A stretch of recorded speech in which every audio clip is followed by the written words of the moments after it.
What are the facts of Operation Pillars of Defense of the Israeli Defense Forces in trying to have strikes into Gaza? Well, first of all, it's in retaliation for the thousands of missiles that have been launched from Gaza by Hamas and other terrorist groups into Israel since Israel unilaterally withdrew all forces from Gaza in 2005. There are no Israeli troops at all in Gaza. They are governing themselves completely, and they keep firing missiles. No country on earth would tolerate thousands of missiles falling on its citizens and not do anything about it. So that's the main reason Israel's in there.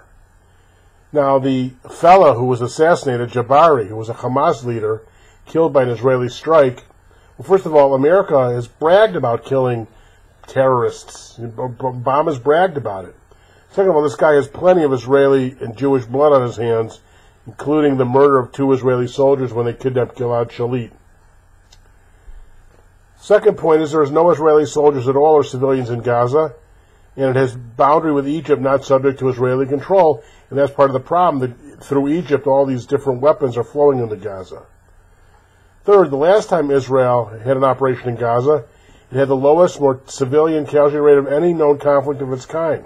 Because Israel is doing so many things to try and avoid civilian casualties, even not attacking where a pilot sees a missile about to go off if it sees civilians around there.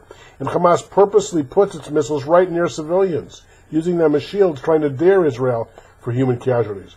And then, of course, it lies. It shows pictures, and so do journalists, of casualties in Syria and pretends that they're in Gaza. Now, Hamas was not elected to run Gaza on its own. The terror group won a plurality in the 2007 Palestinian elections, and then ousted its political rival Fatah from the territory in a bloody conflict, so it's become a totalitarian nation. Fifth point is the UN Palmer Commission affirmed the legality of Israel's blockade of Gaza because they have to control what weapons go in and out. But still, Israel has trucked in tons of food and other supplies into Gaza on a weekly basis, despite the official position of Hamas terrorist group to wanting to kill Jews and destroy Israel. You should know that Gaza children are healthier than their counterparts in Egypt. The unemployment rate in Gaza is not out of line with the unemployment rate in other Arab countries. Israeli children, now millions of Israelis are under the barrage assault of missiles from Gaza. They suffer post-traumatic stress disorder twice the rate of Gaza children. And this idea that Gaza's impoverished are just lies. I have a blog all about luxury Gaza. You can see all the private resorts and shopping malls and all the millionaires in Gaza now. And whatever extent that they're living impoverished, it's because the Gaza terrorists in control of the country won't let the country develop economically.